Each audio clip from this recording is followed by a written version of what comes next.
시어머니 생일에 독감으로 못 갔더니 다음날 내 뺨을 때리더군요. 그것도 남편이 지켜보는 앞에서. 더 기가 막힌 건 남편이 말리기는커녕 오히려 어머니께 사과드려라는 말만 했다는 겁니다. 잠시만요. 이 충격적인 이야기를 시작하기 전에 좋아요와 구독 버튼 그리고 알림 설정 부탁드려요. 이 사연 이제 시작하겠습니다. 결혼 5년 차 대기업 다니다 남편 박준호를 만나 결혼하고 전업주부가 된 35살 김혜진입니다. 시집와서 단 한 번도 시어머니 정영숙 여사의 생일을 거른 적이 없었죠. 항상 일주일 전부터 무슨 선물을 드릴지 고민하고 시어머니가 좋아하는 음식도 따로 준비했습니다. 하지만 운명이란 참 알 수 없는 것이었습니다.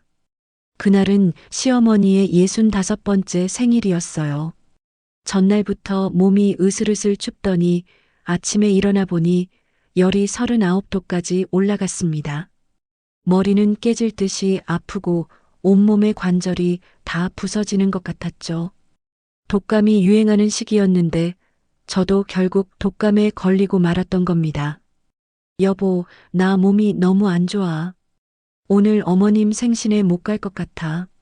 남편은 확실히 제 상태가 심각하다는 것을 알았는지 걱정스러운 표정을 지었어요. 그래, 얼굴이 많이 안 좋아 보이네. 내가 어머니께 상황 설명해 드릴게. 너는 푹 쉬어. 남편이 혼자 챙겨나가면서 약을 먹이고 미안하다는 말을 남겼습니다. 죄책감에 시어머니께 직접 전화를 드렸죠. 어머님, 정말 죄송합니다.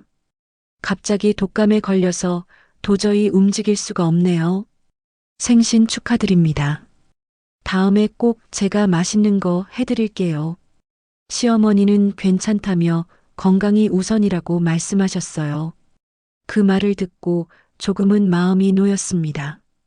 그리고 하루 종일 열에 시달리며 침대에서 꼼짝도 못한 채 누워 있었죠. 다음 날 아직 완전히 회복되지 않은 상태에서 현관 초인종 소리에 눈을 떴습니다. 몸을 간신히 일으켜 문을 열었더니 시어머니와 남편이 서 있었어요. 남편은 출근했어야 할 시간인데 의아했습니다. 시어머니의 표정이 심상치 않았어요. 안색이 굳어 있었고 눈빛에서 분노가 느껴졌습니다. 어머님, 어쩐 일로 오셨어요? 힘없는 목소리로 물었죠. 그런데 갑자기 시어머니가 손을 들어 제 뺨을 내리쳤습니다. 순간 얼얼한 충격과 함께 얼굴이 불타는 듯 했어요. 눈물이 왈칵 쏟아졌습니다. 독감? 누구 속일 생각으로 그딴 핑계를 대는 거야? 내 생일만 되면 매번 핑계대고 빠지더니 이젠 아예 병까지 걸렸다고? 시어머니의 말에 할 말을 잃었어요. 매번이라니요? 단 한 번도 시어머니 생일을 빠진 적이 없었습니다. 너무 억울해서 남편을 바라봤지만 남편은 고개를 숙인 채 아무 말도 하지 않았어요. 시어머니의 손이 다시 올라가려는 순간 본능적으로 몸을 움츠렸어요. 그런데 시어머니는 갑자기 웃음을 터뜨렸습니다. 섬뜩한 웃음이었죠. 봐라, 저 반응. 아무것도 안 했는데 벌써 움츠러드는 걸 보면 확실히 거짓말하는 거 맞네. 준호야, 네 와이프가 어떤 여자인지 이제 좀 알겠니? 그 자리에서 바닥으로 주저앉고 말았습니다. 열이 내린 것은 아니었지만 충격 때문에 오히려 식은땀이 흘렀어요. 남편은 여전히 아무 말도 하지 않았습니다.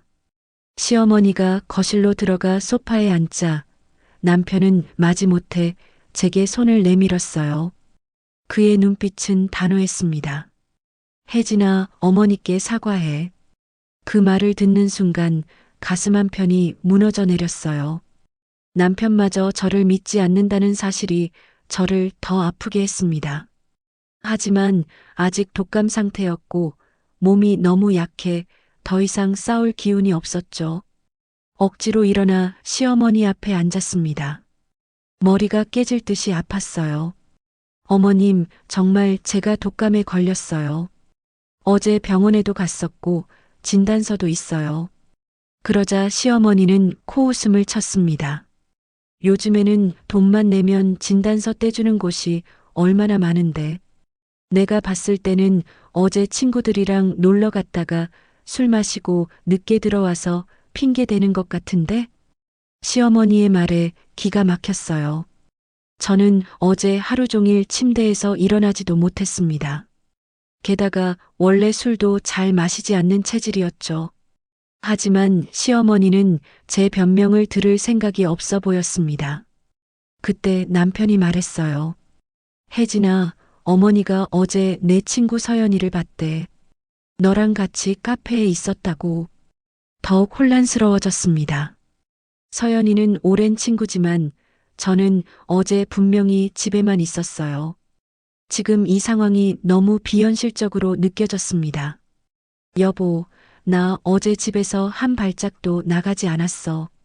서연이도 오랫동안 못 만났고, 그건 다른 사람을 잘못 본 거야. 시어머니는 제 말을 듣자마자 다시 화를 내며 일어섰어요. 또 거짓말이야. 내가 이 나이까지 살아오면서 사람 얼굴 하나 제대로 못 알아보겠니? 분명히 너였어. 카페에서 웃고 떠들고 있었다고.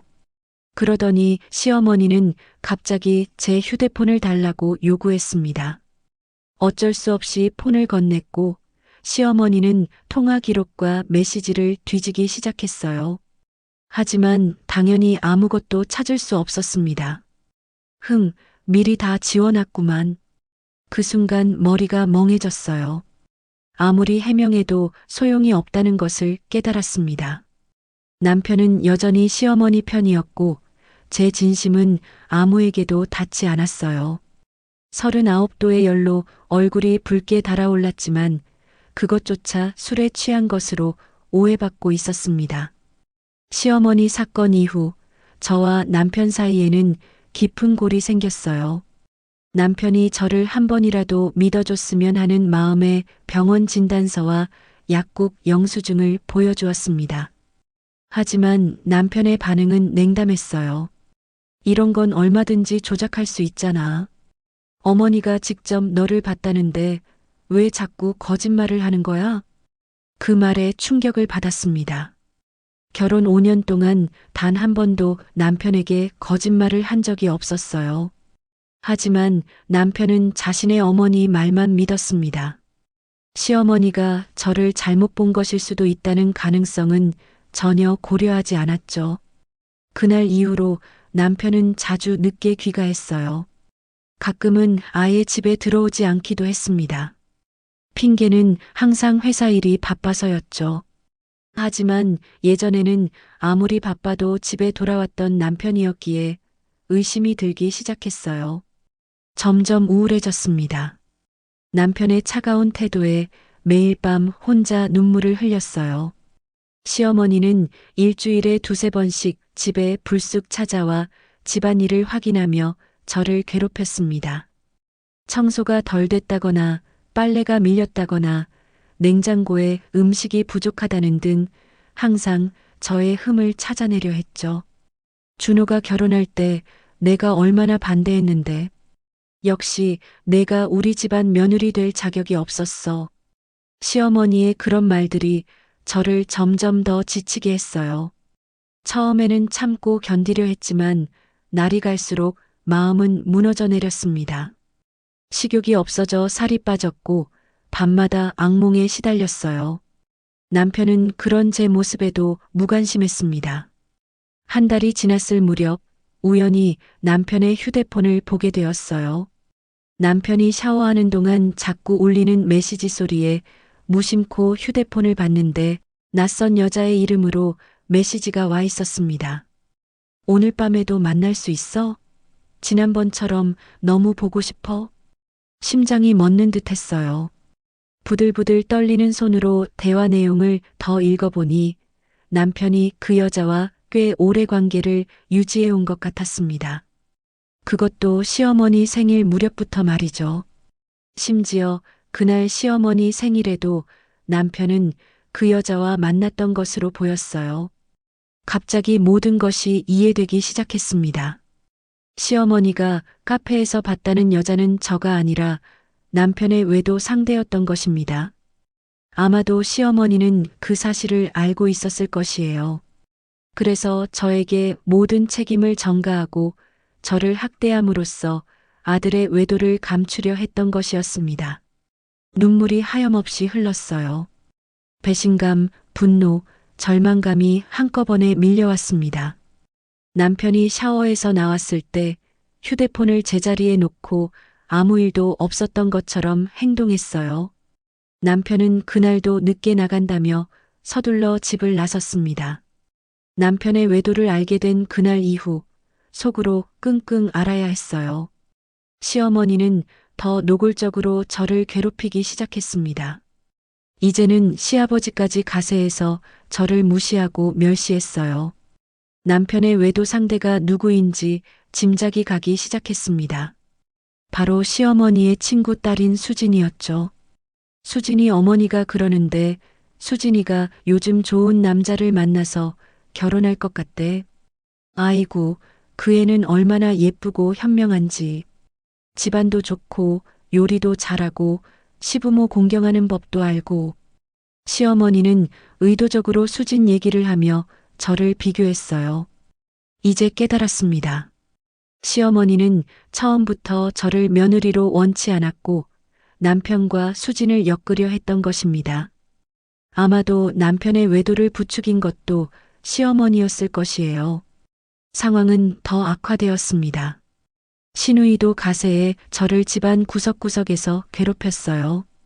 가족 모임에서는 마치 제가 투명인간인 것처럼 저를 무시했고 저에 대한 온갖 악소문을 퍼뜨렸습니다. 시누이는 자기 친구들에게 저를 불임이라고 소문을 냈고 그것 때문에 남편이 바람을 피운다고 했죠. 사실 아이를 갖지 못한 것은 제 탓이 아니었어요. 저희 부부는 결혼 후 바로 아이를 갖기로 했지만 남편의 정자수가 적어 난임 치료를 받고 있었습니다. 그런데 시누이는 마치 제가 불임인 것처럼 소문을 퍼뜨린 것이에요. 어느 날 시어머니가 또 불쑥 집에 찾아왔습니다. 이번에는 주방 정리가 마음에 들지 않는다며 식기들을 바닥에 내던지기 시작했어요. 놀라서 말리려 했지만 시어머니는 점점 더 격분했습니다. 이런 며느리는 처음이야. 집안일도 제대로 못하고 남편 홀리지도 못하고 아이도 못 낳고 넌 도대체 뭘 할 수 있는 거니? 그 순간 참았던 눈물을 터뜨리고 말았어요. 시어머니는 제 약점을 정확히 찌르고 있었습니다. 아이를 갖지 못한 것이 저에게는 너무나 큰 상처였기 때문이에요. 어머님, 제발 그만하세요. 저도 사람이에요. 저도 아이를 갖고 싶어요. 하지만 시어머니는 제 말을 끊었어요. 사람? 내가 무슨 사람이야? 넌 그냥 우리 준호의 인생을 망치는 짐덩어리일 뿐이야. 그 말에 충격을 받았습니다. 시어머니의 눈에는 진심으로 저를 사람으로 보지 않는다는 것이 느껴졌어요. 그날 밤 처음으로 이혼을 진지하게 그리고 구체적으로 생각했습니다. 이대로는 더 이상 살 수 없었어요. 가을비가 내리던 어느 저녁 드디어 남편의 비밀을 확실히 밝힐 기회가 찾아왔어요. 남편이 출장을 간다며 이틀간 집을 비운다고 했습니다. 그런데 출발 직전 급한 일이 생겼다며 회사 노트북을 가져가지 않은 채 집을 나섰어요. 망설였습니다. 남의 물건을, 그것도 남편의 회사 노트북을 뒤지는 것은 윤리적으로 옳지 않다는 것을 알고 있었어요. 하지만 이미 너무 많은 상처를 입었고 진실을 알 권리가 있다고 생각했습니다. 노트북을 켜보니 다행히 비밀번호가 걸려있지 않았어요. 이메일을 확인해 보니 수진이라는 이름의 이메일이 여러 개 보였습니다. 떨리는 마음으로 열어보니 예상대로 남편과 수진의 연인 관계를 확인할 수 있었어요. 놀랍게도 그들의 관계는 저와 남편이 결혼하기 전부터 시작되었던 것으로 보였습니다. 남편이 저와 만나는 동안에도 수진과 관계를 유지했던 것이었어요. 심지어 시어머니도 이 사실을 알고 있었으며 남편과 수진의 관계를 적극적으로 지원했다는 내용도 있었습니다. 어머니가 옆 동네 아파트를 얻어주셨어. 우리가 만날 곳이 생겼네. 고마워, 수진아. 남편이 보낸 이 메일을 보는 순간 현기증을 느꼈어요. 시어머니는 남편의 외도를 알고 있었을 뿐만 아니라 적극적으로 도와주고 있었던 것입니다. 그동안 저를 향한 시어머니의 학대와 멸시가 모두 계획적이었다는 사실이 밝혀진 것이에요. 더 충격적인 것은 남편과 수진이 함께 제 불임 문제를 조롱하는 내용이었습니다. 수진은 자신이 남편의 아이를 가질 수 있다며 자랑했고 남편은 그런 수진을 격려했어요. 저는 아이를 갖지 못해 얼마나 괴로워했는지. 그런데 남편은 제 아픔을 비웃고 있었던 것입니다. 메일함을 더 뒤져보니 결정적인 증거를 발견했어요. 시어머니 생일날 남편은 회사 일이 바쁘다며 저녁에 혼자 시어머니 생일 모임에 참석했습니다. 하지만 실제로는 수진과 함께 시어머니 생일 모임에 갔던 것이었어요. 그리고 시어머니는 그 자리에서 수진을 며느리처럼 소개했다는 내용이었습니다. 어머니께서 당신의 아내로 나를 소개하셨어. 그 자리에 있던 모든 친척들이 나를 축하해 주었어. 당신 아내가 아프다는 핑계로 오지 않았다고 생각하고 있더라. 이 내용을 읽는 순간 분노를 느꼈어요. 제가 정말로 아파서 누워있는 동안 남편과 수진 그리고 시어머니는 저를 비웃고 있었던 것입니다. 그리고 다음 날 시어머니는 저에게 찾아와 뺨까지 때렸어요. 모든 것이 계획적이었던 것입니다. 시어머니의 분노, 남편의 무관심, 그리고 끊임없는 학대. 이 모든 것이 저를 집에서 쫓아내기 위한 계략이었습니다. 노트북에서 발견한 진실은 저를 완전히 다른 사람으로 만들었어요. 더 이상 참을 수 없었습니다. 그동안 시어머니의 학대와 남편의 무관심을 견디며 결혼 생활을 지키려 했어요. 하지만 이제는 모든 것이 거짓이었다는 사실을 알게 되었습니다. 3가지 결심을 했어요. 첫째, 남편과 이혼하겠다는 것. 둘째, 남편과 시어머니의 악행을 폭로하겠다는 것. 셋째, 제 인생을 되찾아 새롭게 시작하겠다는 것. 먼저 노트북에 있는 모든 증거를 복사해 저장했어요. 이메일 내용, 사진, 그리고 시어머니가 관련된 모든 내용을 백업했습니다. 그리고 변호사를 만나 이혼 상담을 받았어요. 변호사는 제가 가진 증거들이 이혼 소송에서 매우 유리하게 작용할 것이라고 말했습니다. 이런 명백한 증거가 있다면 위자료는 물론이고 재산 분할에서도 유리한 위치를 점할 수 있을 겁니다. 변호사의 말에 처음으로 희망을 느꼈어요. 그동안 이혼하면 아무것도 얻지 못할 것이라고 두려워했습니다. 하지만 이제는 달랐어요. 남편이 출장에서 돌아오기 전날 용기를 내어 시어머니에게 전화했습니다. 어머님, 내일 좀 뵙고 싶은데 시간 괜찮으세요? 시어머니는 놀란 듯 했지만 곧 냉담한 목소리로 대답했어요. 무슨 일인데? 드릴 말씀이 있어서요. 준호도 내일 출장에서 돌아오니까 셋이 함께 이야기했으면 해요. 시어머니는 잠시 침묵했다가 동의했습니다. 아마도 저를 또 괴롭힐 기회라고 생각했을 것이에요. 다음 날 남편이 출장에서 돌아왔고 시어머니도 집에 왔습니다. 침착하게 거실에 앉아 그들을 기다렸어요. 노트북을 켜놓고 증거들을 언제든 보여줄 준비를 했습니다.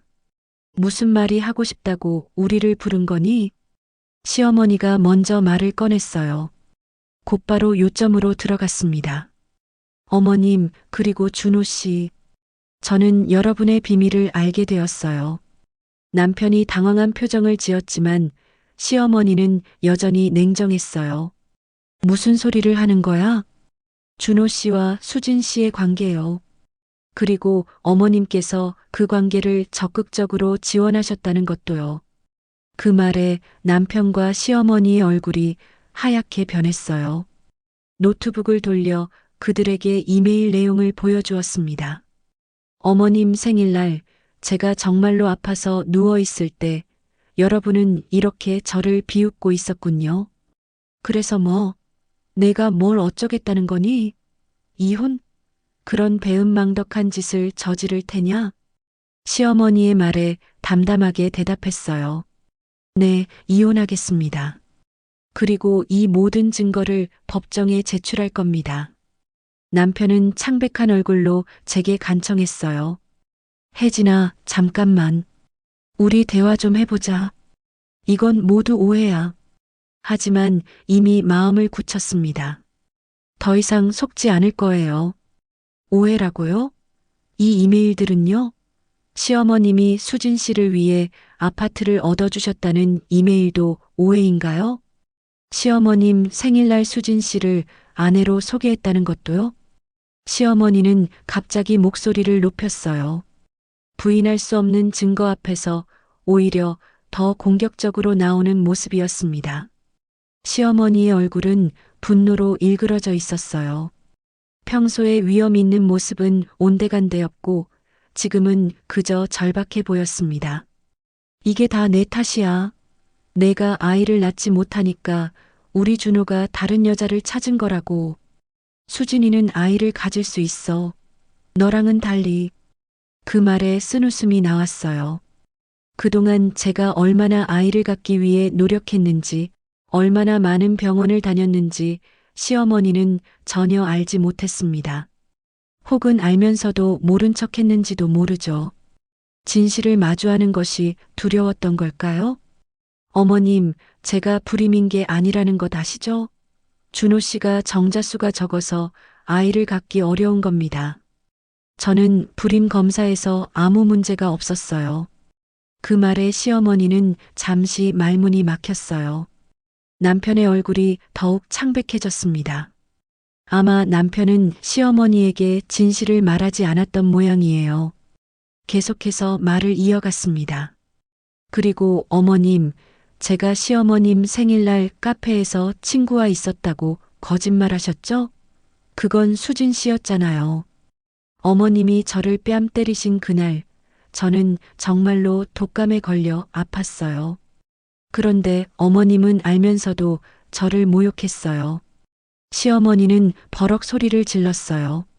손가락으로 저를 가리키며 마구 소리를 질러댔습니다. 시어머니의 손가락이 제 얼굴 바로 앞에서 위협적으로 흔들렸어요. 그 손가락이 며칠 전에 제 뺨을 때렸던 그 손이었습니다. 내가 감히 나한테 큰 소리를 치는 거야?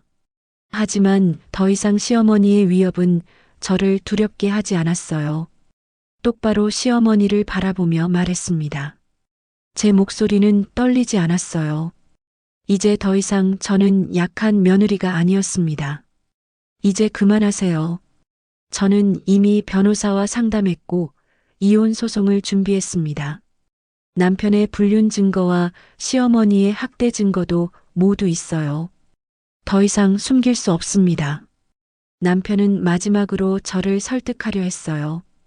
그의 얼굴에는 처음으로 진심 어린 절박함이 보였습니다. 남편은 제 손을 잡으려 했지만 저는 재빨리 손을 빼냈어요. 그의 손길이 역겨웠습니다. 혜진아, 제발. 우리 다시 시작해보자. 내가 잘못했어. 수진이랑은 끝낼게. 고개를 저었어요. 이미 돌이킬 수 없는 강을 건넜습니다. 5해 동안의 거짓말과 배신, 그리고 학대를 몇 마디 말로 어떻게 덮을 수 있을까요? 남편의 말 한마디에 믿음이 회복될 수 있을까요? 불가능했어요. 준호 씨, 당신은 5년 동안 저를 속였어요. 결혼 전부터 수진 씨와 관계가 있었으면서 저와 결혼했고 시어머니와 함께 저를 괴롭혔어요. 그게 사랑인가요? 이제 와서 다시 시작하자는 말이 어떻게 의미가 있을까요? 그날 밤 짐을 싸서 친구 집으로 갔어요. 시어머니는 마지막까지 저를 협박했지만 더 이상 두렵지 않았습니다.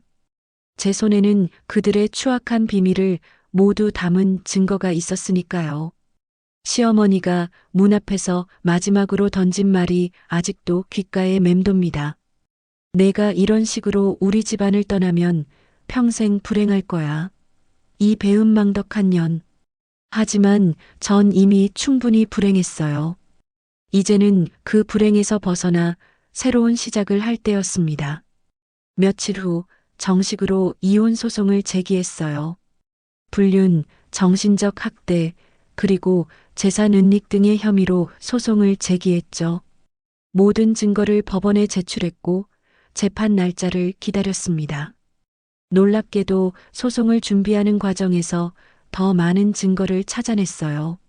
남편이 제 명의로 대출을 받아 수진에게 돈을 건넨 기록, 시어머니가 저에 대한 악소문을 퍼뜨린 증거, 심지어 남편과 시어머니가 저를 집에서 쫓아내기 위한 계획을 논의한 녹음 파일까지 발견했습니다. 시어머니와 남편이 저를 상대로 얼마나 치밀하게 계획을 세웠는지 알게 되었죠. 이 모든 증거를 가지고 법정에서 승리할 자신이 생겼어요. 더 이상 약하고 수동적인 김혜진이 아니었습니다. 이제 저는 제 권리를 위해 싸우는 강한 여성이 되었어요. 매일 밤 거울 앞에 서서 스스로에게 다짐했습니다. 이제 더 이상 누구에게도 학대받지 않을 거야. 내 인생은 내가 지켜낼 거야. 이혼 재판이 시작되었어요. 긴장했지만 제 변호사는 자신감에 차 있었습니다. 모든 증거가 저에게 유리했기 때문이었죠. 남편 측 변호사는 수진과의 관계를 부정하려 했지만 이메일과 사진 증거 앞에서는 무력했어요. 특히 충격적이었던 것은 시어머니가 법정에 출석해 저를 비난한 일이었습니다. 시어머니는 법정에서도 여전히 저를 모욕하려 했어요. 그 모습이 너무나 가관이었습니다. 이 여자는 우리 집안에 들어와서 아들을 망쳤습니다. 아이도 낳지 못하는 불임 여성이 무슨 자격으로. 시어머니의 말이 채 끝나기도 전에 판사가 제지했어요. 판사의 단호한 목소리가 법정에 울려 퍼졌습니다. 피고인 측 어머니, 법정 모욕죄에 해당할 수 있는 발언입니다. 자제해 주십시오. 법정에서 그동안의 괴롭힘과 학대에 대해 차분하게 증언했어요. 시어머니가 저를 뺨 때린 일, 집안일을 트집 잡아 괴롭힌 일, 그리고 남편의 불륜을 알고도 적극적으로 도운 일까지 모두 말했습니다. 말을 하는 내내 시어머니와 남편은 고개를 푹 숙이고 있었어요. 진실 앞에서 더 이상 숨을 곳이 없었던 겁니다.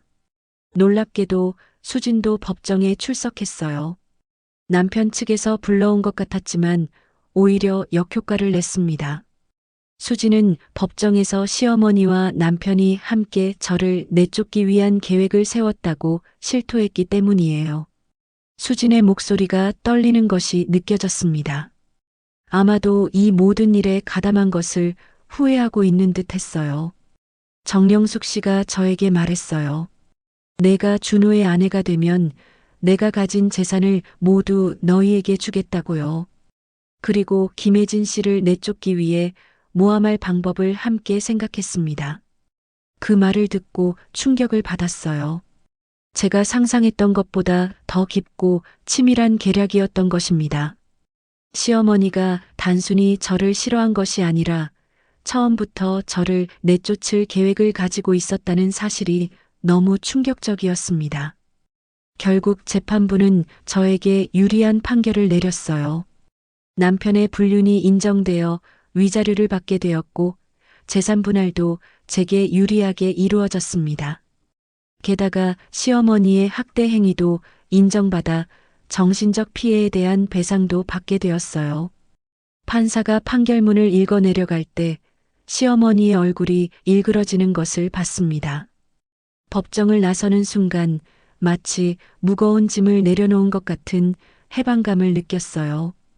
5년간의 고통스러운 결혼 생활은 끝났고 이제 새로운 시작을 할 수 있게 되었습니다. 법원 계단을 내려오면서 깊은 숨을 들이마셨어요. 서울의 봄 공기가 그 어느 때보다 신선하게 느껴졌습니다. 재판이 끝난 후 몇 개월이 지났어요. 받은 위자료와 재산분할금으로 작은 카페를 열었습니다. 대학 시절부터의 꿈이었던 일이었지요. 카페는 생각보다 빨리 자리를 잡았고 단골 손님들도 많이 생겼어요. 특히 점심시간이면 근처 회사원들로 카페가 꽉 찼습니다. 어느 날 카페에 한 남성 손님이 찾아왔어요. 그는 제 이혼 소송을 도와주었던 변호사의 동료였습니다. 우리는 자연스럽게 대화를 나누게 되었고 시간이 지나면서 서로에게 호감을 느끼게 되었어요. 그는 제가 경험했던 어려움을 이해해 주었고 저를 한 사람으로 존중해 주었습니다. 지금 저는 새로운 삶을 살고 있어요. 더 이상 누군가의 학대나 무시에 떨지 않습니다. 제 목소리를 내고 제 권리를 찾았으며 제 인생을 스스로 개척해 나가고 있어요. 아직 상처가 완전히 아물지는 않았지만 매일 조금씩 나아지고 있습니다. 가끔 그때의 일을 돌아보면 그때의 고통이 지금의 제가 되는데 필요한 과정이었다는 생각이 들어요. 그 시간이 없었다면 저는 지금처럼 강해지지 못했을 것입니다. 이제는 비슷한 상황에 처한 다른 여성들에게 용기를 주는 강연도 하고 있어요. 제 경험이 다른 이들에게 도움이 된다면 그것만으로도 의미가 있다고 생각합니다. 여러분, 혹시 지금 가정 내 학대나 배우자의 배신으로 고통받고 계신다면 혼자가 아니라는 것을 기억하세요. 용기를 내어 목소리를 높이고 도움을 구하세요. 새로운 시작은 언제나 가능합니다. 모든 여성들이 자신의 가치를 알고 행복한 삶을 살 수 있기를 진심으로 바랍니다. 이 이야기가 여러분에게 조금이나마 위로와 용기가 되었기를 바라요. 소중한 댓글과 구독, 좋아요 부탁드립니다. 여러분의 응원이 더 많은 사람들에게 희망을 전하는데 큰 힘이 됩니다. 다음 이야기에서 또 만나요.